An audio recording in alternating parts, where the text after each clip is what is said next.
सुंदरपुर एक छोटे से गांव में सुरेश रहता था। उसकी एक बेटी सीमा थी जो बहुत ही खूबसूरत थी। सुरेश बहुत गरीब था और उसी गांव में मोहन भी रहता था जो बहुत पैसे वाला था। मोहन एक दिन सीमा को गांव में देख लेता है तो उसके पास आता है और कहता, अरे सीमा, आज तो तुम बहुत खूबसूरत लग रही हो। मैं जब भी तुम्हें देखता हूँ तो मेरा दिल खुश हो जाता है और मैं तुम्हारे पास तुमसे बात करने आ जाता हूँ। मैं तो तुमसे अभी भी कहता हूँ तुम मुझसे शादी कर लो। तुम्हारे बाप के साथ कब तक गरीबी में जिंदगी गुजारोगी? एक बार शादी के लिए हाँ कर दे, फिर देख तुझे कैसे खुश रखता हूँ। अरे मोहन जी, तुम अपने पैसों से हर चीज खरीद सकते हो लेकिन किसी का दिल नहीं। और आज मैं तुमसे बस एक ही बात कहूंगी कि अब की बार मेरे सामने मत आना वरना मैं तुम्हें चप्पल से मारूंगी और तुम पूरे गांव मुँह दिखाने के काबिल भी नहीं रहोगे। अब हट जाओ मेरे रास्ते से और मुझे जाने दो। और यह कहकर सीमा वहाँ से चली जाती है। फिर अगले दिन सुरेश अपनी बेटी सीमा से कहता है, अरे बेटी सीमा, आज हमारा फिर पूरा महीना हो गया है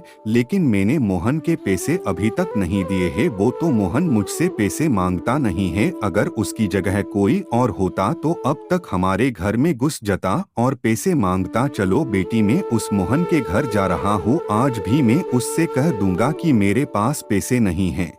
फिर अगले महीने तुम्हारे पैसे दे दूंगा और वो मान जाएगा। चलो मैं चलता हूँ। अरे पिताजी, जिस मोहन की तुम तारीफ कर रहे हो वो इतना भी सीधा नहीं है जितना तुम उसको समझते हो। वो बहुत चालाक है। वो आपसे इसलिए पैसे नहीं मांगता क्योंकि उसकी निगाह मुझ पर है। लेकिन यह बात आप नहीं समझते। मैं तो कहती हूँ कि हमारी जमीन बेचकर उस मोहन के पैसे उसके मुंह पर मार दो, वरना एक दिन बहुत मुश्किल पैदा हो जाएगी। याद रखना मेरी बात। और यह कहकर सीमा वहाँ से चली जाती है और इधर सुरेश मोहन के पास आता है और कहता है, अरे मोहन जी नमस्कार, कैसे हो? मैं बस आपके पास यही कहने आया हूँ कि इस महीने भी मैं आपके पैसे नहीं दे पाऊंगा जो मैंने आपसे उधार लिए थे।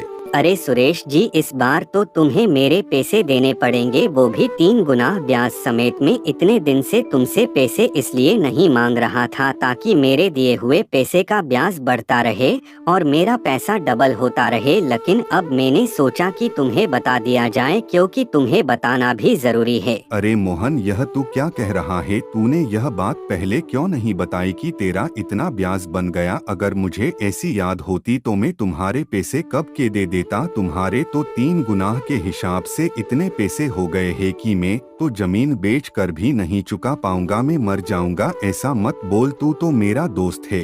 अरे सुरेश जी, तुम डरो मत। अगर तुम मेरी शादी अपनी बेटी सीमा से करवा देते हो तो मैं सब पैसे माफ कर दूंगा, और अगर तुमने मेरी शादी अपनी बेटी से नहीं करवाई तो मैं तुमसे 3 गुना ब्याज समेत पैसे लूंगा। अब तुम घर जाओ और अपनी बेटी को तैयार करो। मैं कल तुम्हारे घर तुम्हारी बेटी से शादी करने आऊंगा। अब तुम जाओ। और सुरेश घर आ जाता है और अपनी बेटी सीमा को हर बात बता देता है। तो सीमा कहती है, पिताजी मुझे पता था एक दिन वो मोहन ऐसा ही करेगा, लेकिन तुम फिक्र मत करो, मैं तुम्हारी जमीन को बिकने नहीं दूंगी। मैं मोहन से शादी कर लूंगी ताकि हमारा कर्जा माफ हो जाए और हमारी जमीन बिकने से भी बच जाए। और फिर अगले दिन सीमा और मोहन की शादी हो जाती है।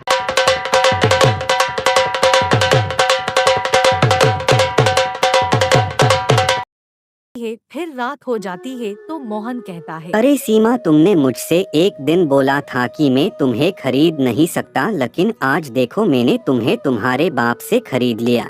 अरे मोहन जी, तुमने जो कहा वो करके दिखा दिया, लेकिन तुम मुझसे कभी यह उम्मीद मत रखना कि मैं तुम्हारे साथ खुश रहूंगी। मैं तुम्हारे साथ तो रहूंगी लेकिन कभी खुश नहीं रहूंगी।